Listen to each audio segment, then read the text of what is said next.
Hello, YouTubers out there. This is Jerry Saravia at the movies. So, I want to briefly talk about Sinners, the end of the movie, or the two endings that follow the actual ending, so three endings, I guess.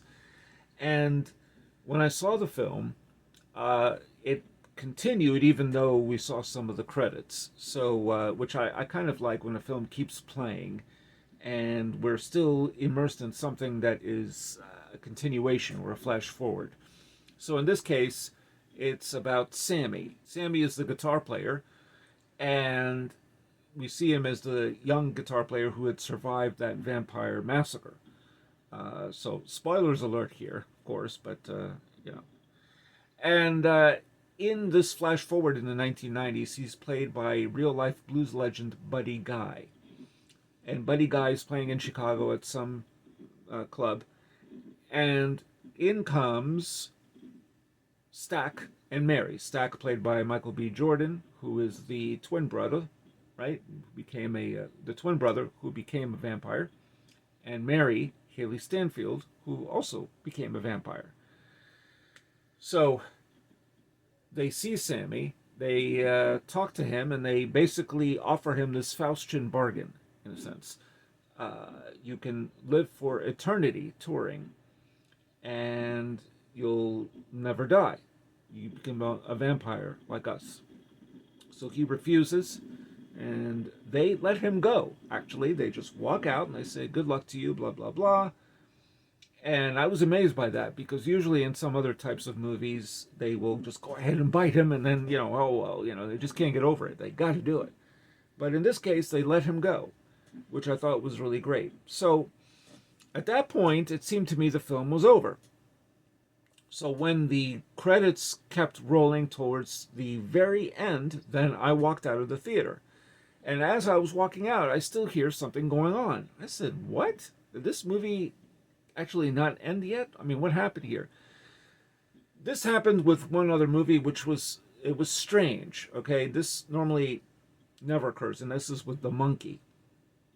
Now, The Monkey ends not with a continuation or some sort of post-credit scene, because that's what these are, post-credit scenes that kind of still continue the story.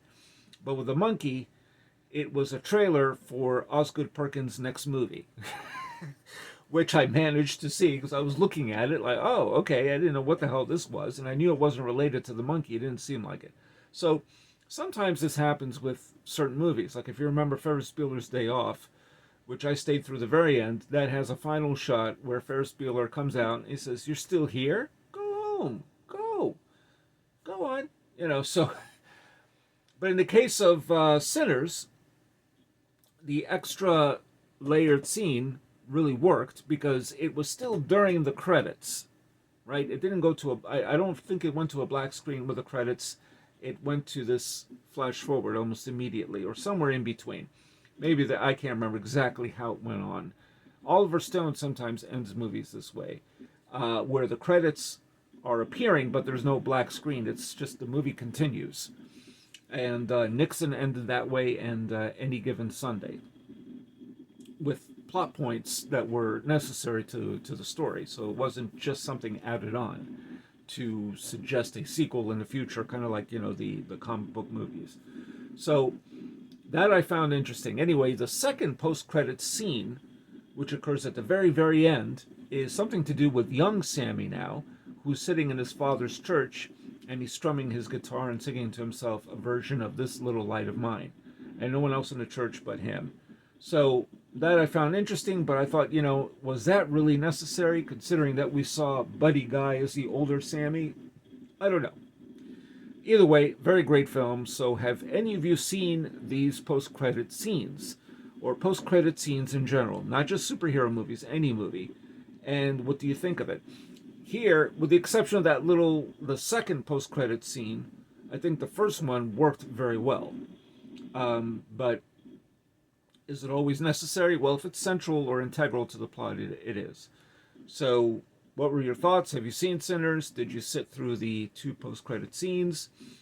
And what other movies have you enjoyed where there's been post-credit scenes? Let's leave out superhero movies alone, just in general, any other types of movies. Anyway, if you like what you hear, please hit like and subscribe. I do review movies on occasion, in addition to discussing things like this. And so lend me your thoughts, tell me what you think. And I appreciate all my subscribers out there, and any new ones especially. And this is Jerry Saravia at the Movies, signing off.